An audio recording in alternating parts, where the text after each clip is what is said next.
안녕하세요. 도시관리팀장 최병식입니다.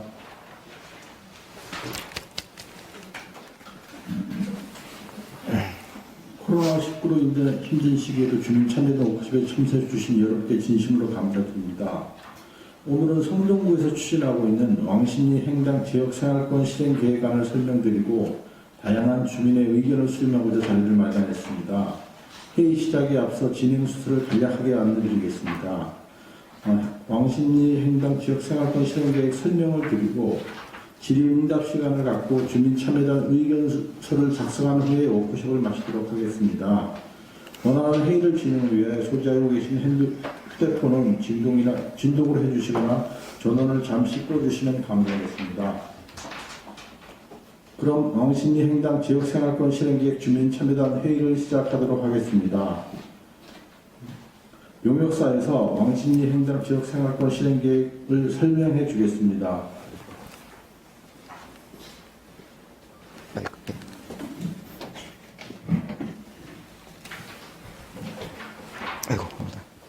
네, 안녕하십니까. 동서울대학교 도시계획 부동산학과 김기현 교수라고 합니다. 저희가 용역사와 함께 산학협력을 맺어서 성동구에 대한 계획을 진행을 하고 있고요. 여러분께 설명을 드리도록 하겠습니다. 자, 오늘 여러분께 설명드릴 것은요, 생활권 계획이라는 것이 이미 수립되어 있던 상황이었고요. 그 생활권 계획에 대해서 구체적으로 실행을 할 수 있는 이행 방안들을 마련하는 것이 생활권 계획 생활권 계획에 대한 실행 계획이 되겠습니다. 이것을 좀 더 여러분들이 현실적으로 느낄 수 있게끔 예를 들어서 설명을 드리자면요, 여러분께서 우리 가정이 내년에 좀 더 행복했으면 좋겠다라고 목표를 잡으실 수가 있겠습니다.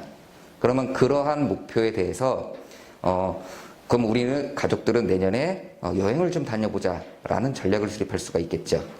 그러면 그 전략을 구체적으로 실행할 수 있는 방법들이 필요할 텐데, 먼저 중간적인 단계에서는 그렇다면 여러분들이 국내 온천 여행을 다닐 것인지 해외에 여행을 갈 것인지 이러한 계획들을 짜게 되겠죠. 그런 계획이 있고 난 다음에 비로소 여러분들이 여행 자금을 위해서 저축도 하셔야 될 거고요. 그 다음에 여행을 가기 위한 날짜도 조정하셔야 될 거고, 이런 과정들이 필요합니다. 도시계획에서도 마찬가지고요. 전체적인 목표가 설정이 있었다라면 전략들이 있을 텐데, 그러한 전략들을 바탕으로 계획들이 수립되는데, 이런 계획들이 여전히 좀 선언적이고 모호한 부분들이 있습니다. 그런 것들이 주민 여러분들이 피부로 느끼고 우리 생활에 구체적으로 실현돼서 나타나기 위해서는요, 이행 방안들이 필요합니다. 그래서 저희가 하는 일은 이미 계획되어 있는 내용들을 가지고서 그것들을 주민 여러분들이 실제적으로 느끼고 사용할 수 있는 그런 것들을 만드는 이행 방안을 만드는 일이라고 그렇게 이해하시면 될 것 같습니다. 그러기 위해서 먼저 여러분들께 이미 만들어져 있는 계획, 생활권 계획이라는 것에 대해서 간단히 설명을 드리고 다음을 진행하겠습니다. 생활권 계획은요, 앞서 여러분께 예제로 드렸던 여행 계획 이런 거에 해당하는 부분이 되겠습니다. 그래서 전체적인 목표는 서울시가 수립한 이미 목표가 있습니다. 2030년도에서는 서울시가 이러한 모습으로 나가야 되겠다라고 미래상을 만들었고요. 거기에 맞춰서 생활권 계획을 수립을 했습니다. 근데 이러다 보니까 생활계획은 구체적인 실행 방안을 도달하기 위한 중간적인 입장이 되겠고요. 그 다음에 주민 여러분들이 같이 참여해서 만들었기 때문에 상향식 계획이다라는 부분이 있습니다. 그리고 다양한 내용들을 담고 있기 때문에 종합적이다, 이렇게 얘기를 하고 있습니다.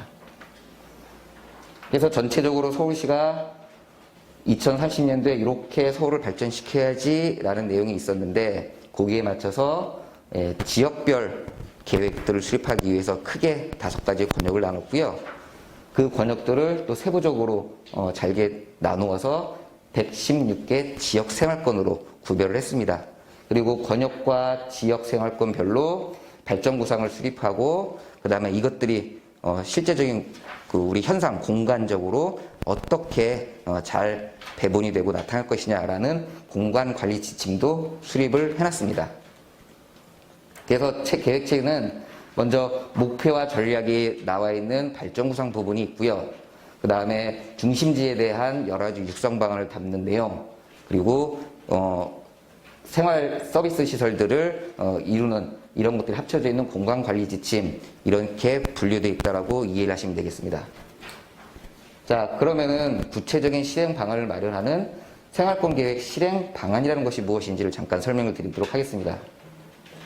서울시는 2018년도에 생활권 계획을 수립을 완료를 하고요. 그리고 나서 이제 구체적인 방안을 할 수 있는 실행을 하고자 한다라고 이렇게 선언을 했습니다. 그래서 지역적인 균형 발전과 여러 가지 지역 특색이 반영된 사업들을 실시를 하자라고 얘기를 했습니다. 그 의미는 무엇이냐면요, 제가 아까 설명드린 대로 말과 글로써 남아있던 계획들이 실제적으로 여러분 눈앞에 공간적으로 현실이 되는, 실행이 되는 양상이라고 보시면 되겠습니다.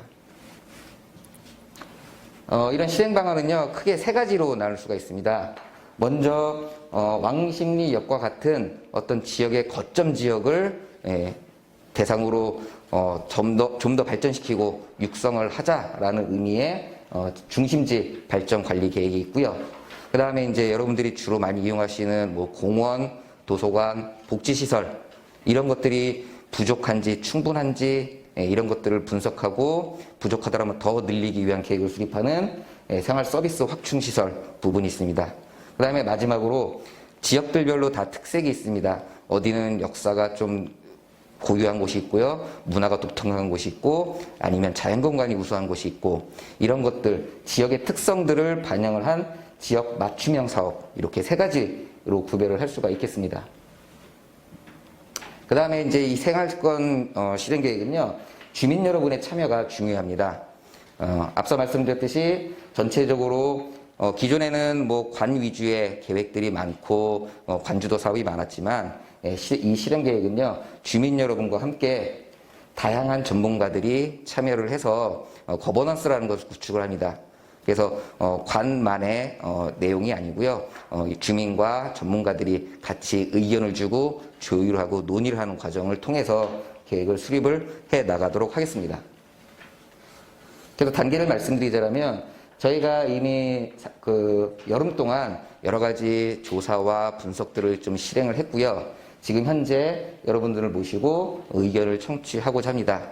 그리고 여러분들이 주신 의견과 함께 여러 가지 거버넌스 운영을 통해서 내년도 상반기에는 실행 계획을, 실행 방안을 확정을 짓고자 하고 있습니다.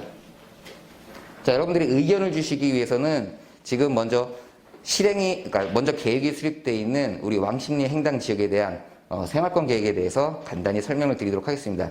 여러분께서 이 내용을 보시고, 그 다음에 여러분들이 실제적으로 필요한 부분들에 대해서 의견을 주시면 저희가 그것을 검토를 하도록 하겠습니다.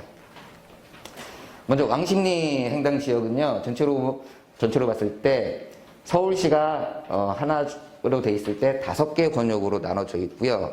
우리 성동구는 그 5개 권역 중에서 동북 지역 생활권으로 분류가 되어 있습니다. 그리고 그 성동구 안에서도 우리 왕십리 행당 지역은 4개 생활권 중에 가장 중심에 있는 지역이 되겠습니다. 면적상으로 봤을 때는 성동구 전체 면적의 대략 한 6분의 1 정도를 차지하고 있는데, 인구수는 3분의 1입니다. 면적은 좁지만 인구는 그만큼 많다는 얘기입니다. 그만큼 성동에 있어서 중요한 위치에 있고, 중심적인 기능이 있고, 그 다음에 주민 여러분들이 많은 힘을 실어줄 수 있는 위치가 되겠습니다. 또 이 지역의 특성을 보면요, 먼저 여러분들이 잘 아시겠지만 지하철 2호선, 5호선, 그 다음에 분당선 이미 3개가 지나고 있고, 지금 동북전철역 이것이 새롭게 또 진행이 되고 있기 때문에 이 왕십리역이 아주 보기 드문 쿼드러플 4개의 노선이 겹치는 그러한 중요한 교통의 중심지가 되고 있습니다. 그리고 성동구청을 비롯해서 교육청, 경찰서 등 공공기관들이 입지를 하고 있습니다. 먼저 기초적인 현황들을 통해서 지역과제를 도출을 했습니다. 그 내용들을 살펴봤더니 광역시설, 즉 왕십리역을 지칭을 하고 있습니다. 자, 왕십리역 일대를 개발을 해야 되겠다라는 부분들이 지속적으로 나오고 있고요. 그 다음에 일부 저층 주거지가 있습니다. 이 저층 주거지 부분들에 대해서 관리를 좀 해야 되겠다. 그 다음에 특화거리에 대한 내용들, 그 다음에 여러 가지 그 개발 사업을 할 때 주변들을 좀 살펴야 되겠다라는 부분들이 나왔고요. 상위 계획에 관련돼서도 비슷한 내용들이 나옵니다. 마찬가지로 보시면은 동북선이 연결되기 때문에 왕십리역에 대한 세심한 관리가 필요하겠다. 주거 유형을 고려한 정비를 해야 되겠다. 그 다음에 여기서 나오듯이 성동경찰서와 우체국에 대한 이전도 같이 검토해야 되겠다. 이렇게 계획 내용이 반영이 되어 있습니다. 주민 여러분들이 참여해서 계획을 수립했었습니다. 생활권 계획을 만들 때요. 그래서 주민 여러분들이 주셨던 의견들을 살펴봤더니 뭐 앞서 살펴본 내용하고 많이 비슷한 내용들이 나옵니다. 마찬가지로 왕십리역에 대한 내용, 주거지와 가로 환경, 교통축의 개선, 그다음에 지역 명소에 대한 내용들 이렇게 되어 있습니다. 성동구에서도 정책적으로 추진하는 내용들에서 가장 도드라지는 부분들은 왕십리역을 이용한 중심지 강화 방안 이런 것들이 주로 나타나고 있습니다.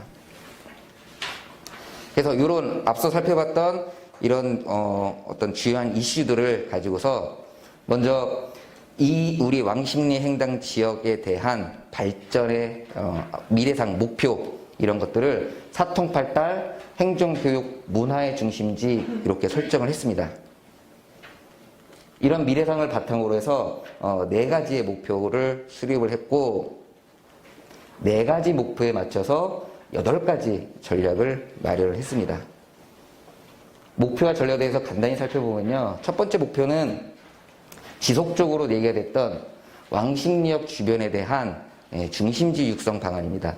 그래서 전략적으로는 첫 번째 왕십리역 주변에 있어서 업무와 상업의 중심지로 육성을 하자. 두 번째 왕십리역 일대 지역에 대해서 보행 환경도 개선을 하고 가로가 너무 침체되어 있다. 거리가 너무 활력이 없으니 활력을 넣어줄 수 있는 활성화를 유도하자라는 전략이 마련되어 있고요. 두 번째 목표를 살펴보면은 저층 주거지와 하천변에 대한 주거지 관리로 되어 있습니다. 지역생활권에 대한 현황을 살펴봤더니 일부 저층 주거지가 있고요. 그 다음에 또 재개발 예정지가 있고, 그 다음에 나머지 부분들은 이제 아파트, 공동주택이 많이 들어서 있습니다.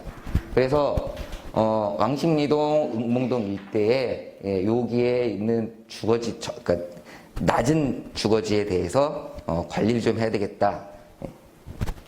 그리고 중랑천이 있습니다. 이 중랑천을 바라보는 경관이 괜찮으니 나중에 응봉동 일대에 주거지를 개발을 할 때는 그러한 경관을 고려해서 개발을 하도록 해야 되겠다라고 전략이 제시가 되고 있습니다. 세 번째는 이제 접근성 강화입니다. 동북선이 예정이 되어 있기 때문에 왕십리역 일대에 새로운 환승의 어떤 수단이 생길 것입니다. 그럼 이 환승의 수단을 여러 교통약자들도 이용하기 쉽게 할 수 있도록 환승의 편의성을 제고하자. 그 다음에 전철역과 다른 지역과의 마을버스 노선도 다시 한번 검토하자라는 내용이 있고요. 또 지역적으로 살펴봤을 때 북쪽으로 청계천, 남쪽으로 중랑천이 있습니다. 그리고 동쪽으로 본다라면 응봉산, 대연산, 무합봉 이렇게 동쪽으로 연결되는 녹지축이 있습니다. 전체적으로 이렇게 디귿자의 자연 환경이 이 지역을 아우르고 있기 때문에 이런 부분들을 잘 이용해서 사람들이 잘 접근해서 이용할 수 있는 그런 접근성을 강화하자라는 부분들이 되겠습니다. 마지막으로 4번째 목표는 명소화를 만들자는 부분입니다. 우리 지역에 대해서 여러 가지 사항들을 살펴봤더니 우선적으로 왕십리 곱창골목 많이 유명하잖아요. 그리고 구청 맞은편에 여행자 거리가 있고 아래쪽에 소라트홀이 있고 이렇게 지역 자원들이 많이 있는데 이것들이 제대로 활용되지 못한다. 그러니까 이것들을 활용한 명소를 만들자라는 내용이 되겠습니다. 전체적으로 내용을 다 하나로 합쳐봤을 때는 도면에 이렇게 표시가 될 수 있습니다. 자, 여기서 여러분들이 의견을 주셔야 될 부분들이 바로 이런 부분들인데요. 계획들이 수립이 되어 있는데 하얗게 아직 채워지지 않은 부분들도 사실은 있습니다.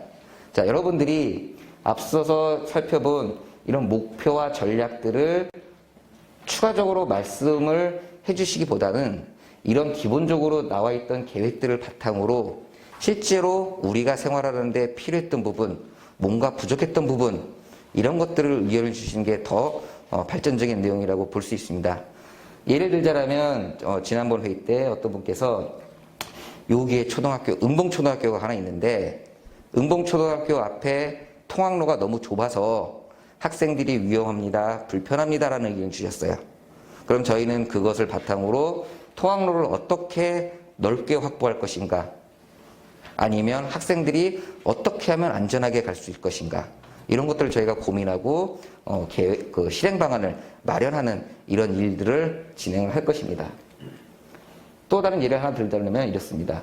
여러분들이 의견을 주시는 사항들이 있습니다. 공원이 필요해요, 주차장이 필요해요, 도서관이 필요해요. 각 시설들별로 필요성을 얘기하실 수가 있습니다. 그리고 또 저희는 그 시설들에 대해서 시설들이 걸어서 얼마만큼 이용할 수 있는지, 예를 들면 시설이 아무리 많다고 하더라도 여러분 댁에서 1km를 걸어서 갈 수는 없는 거잖아요. 여러분들이 이용 반경을 고려하면은 그 이용 반경 내에 시설들이 잘 고르게 분포가 되어 있는지, 그 다음에 또 다른 거는 시설들이 규모나 개수들이 충분한 건지, 이런 것들을 저희가 다각적으로 살펴볼 수가 있습니다.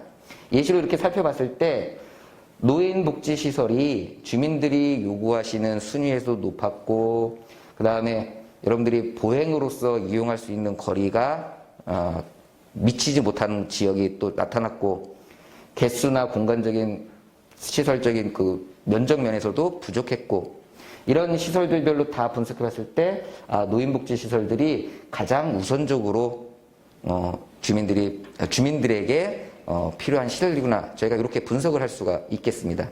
그래서 이런 것들을 여러분들이 필요한 시설들을 그리고 평소에 느끼셨던 부분들을 말씀을 해주신다라면 저희가 그것을 반영을 해서 실행 계획을 마련하도록 하겠습니다. 자, 이상으로 설명을 마치고요. 여러분들이 좋은 의견을 주시면 저희가 경청을 하도록 하겠습니다. 감사합니다.